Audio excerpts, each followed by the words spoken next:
नीलोखेड़ी विधानसभा एक ऐसी विधानसभा जहां पर कांग्रेस की सबसे ज्यादा दावेदारों में टिकट मांगी है। आज हम बात करेंगे कांग्रेस बीजेपी इनेलो के नीलोखेड़ी विधानसभा से संभावित उम्मीदवारों पर। शुरुआत करेंगे भारतीय जनता पार्टी से। भारतीय जनता पार्टी में नीलोखेड़ी से पूर्व विधायक भगवान दास कबीरपंथी, सुभाष चंद्र के रूप में दो प्रमुख दावेदार हैं। हालांकि चर्चा मीना चौहान की भी है। पहले बात करेंगे भगवान दास कबीरपंथी की। भगवान दास कबीरपंथी पिछली बार विधायक रहे। विधायक के रूप में उन्होंने कार्यकाल बेहतरीन रहा। और हालांकि जब आप सत्ता में होते हैं तो कुछ लोग नाराज भी होते हैं और कुछ लोग खुश हो जाते हैं। नाराज लोग आपके खिलाफ प्रचार भी करते हैं, उसका नुकसान आपको हमेशा भुगतना पड़ता है, जो नीलोखेड़ी विधानसभा में देखने को मिला है। लेकिन पिछले 5 साल से भगवान दास कबीरपंथी के बारे में खास बात यह रही कि वह घर नहीं बैठे और समाज में दुख सुख में आते जाते रहे, और जनता में दिखते रहे।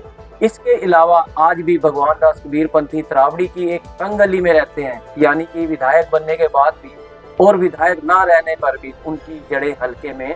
इसके अलावा भाजपा संगठन के कई बड़े नेता और बड़े चेहरे भगवान दास कबीरपंथी को पसंद करते हैं।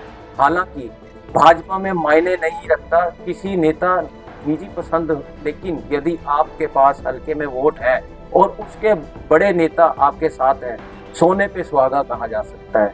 अब हम बात करेंगे नीलोखेड़ी से टिकट के एक और प्रबल दावेदार सुभाष चंद्र की।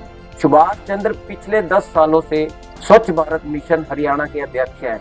मनोहर लाल खट्टर टीम के खासम खास हैं। ऐसे में सुभाष चंद्र भी पिछले 10 साल से ही हल्के में गांव दर गांव जाकर अपना जन आधार बढ़ा रहे हैं। साथ ही स्वच्छता के लिए अलग भी जगह रखे हैं। सुभाष चंद्र के बारे में कहा जाता है कि बहुत कम अध्यक्ष ऐसे हैं जिन्हें सरकार ने दोबारा कार्यकाल दिया है। उन चंद लोगों में सुभाष चंद्र भी शामिल हैं। तो जाहिर सी बात है कि सुभाष चंद्र पूर्व मुख्यमंत्री मनोहर लाल के गुड बुक्स में आते हैं। सुभाष चंद्र शिक्षक रहे और हजारों बच्चों को उन्होंने टीचर के रूप में शिक्षा दी, और उन्होंने जो बच्चे उनसे पढ़े हैं आज वह मतदाता बने हैं और अपने गुरु के प्रति उनकी श्रद्धा और गुरु का बच्चों से लगाव बड़े वोट बैंक की ओर इशारा करता है। सुभाष चंद्र के लिए अब बात करते हैं श्रीमती मीना चौहान की। मीना चौहान रायसन से हैं। मीना चौहान महिला नेत्री भी हैं, भाजपा संगठन में बड़े पद पर विराजित हैं और खास बात यह है कि वह रायसन गांव से संबंध रखते हैं। लेकिन हरियाणा में किसी महिला को भाजपा टिकट देगी और भाजपा के महिला कोटे में क्या मीना चौहान को रायसन का नाम आएगा, यह अभी सवालों के घेरे में है।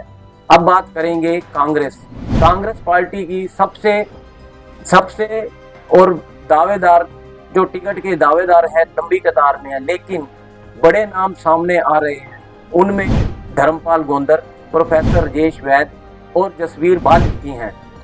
नीलोखेड़ी विधायक धर्मपाल पिछले 4.5 साल से सत्ता के साथ रहे, यानी कि भाजपा सरकार को समर्थन देकर रखा, लेकिन अब वह भाजपा से समर्थन वापसी का ऐलान कर कांग्रेस के खेमे में है।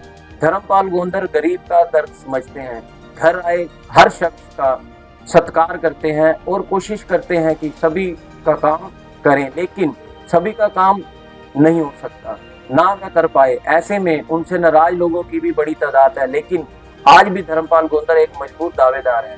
कांग्रेस की टिकट के बहुत बड़े दावेदार हैं। प्रोफेसर राजेश वैद भूपेंद्र सिंह हुड्डा कोटे से आते हैं। भूपेंद्र सिंह हुड्डा के खास कहे जाते हैं, पिछले 5 सालों से नीलोखेड़ी विधानसभा में मेहनत कर रहे हैं, पढ़े लिखे हैं, वाल्मीकि समाज से भी हैं।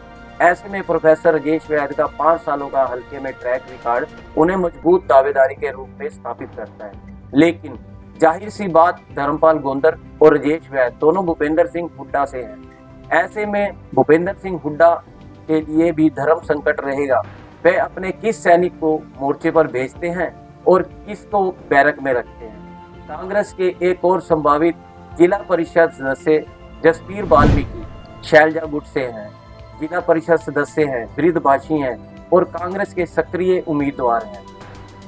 उम्मीदवारों में सबसे युवा भी हैं। ऐसे में जसवीर मलिक का दावेदारी किसी भी तरह से कम नहीं है। अब चर्चा फिर करेंगे इनेलो उम्मीदवार के बारे में। मैं इनेलो में और बहुजन समाज पार्टी के गठबंधन में इनेलो की टिकट के सबसे बड़े दावेदार के रूप में सामने आए हैं मुकेश ग्रोवर। मुकेश ग्रोवर पिछला चुनाव बहुजन समाज पार्टी की टिकट से लड़ चुके हैं। चुनाव लड़ने का अनुभव है, युवा है, कुछ काम करके दिखाने का जोश भी है, उनमें दिखता है।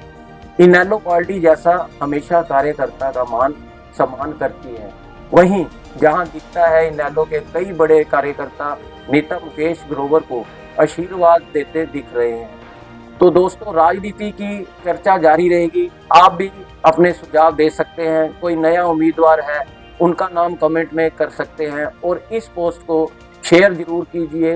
प्रयास है हमारा आप तक बिल्कुल स्टिक वो जानकारी और राजनीतिक विश्लेषण देने का। आपके सुझाव कमेंट बॉक्स में लिखकर मुझे भेजें ताकि मैं इस शो को और बेहतर कर सकूं। जुड़े रहें बी पॉजिटिव न्यूज के साथ। जय हिंद, जय हरियाणा।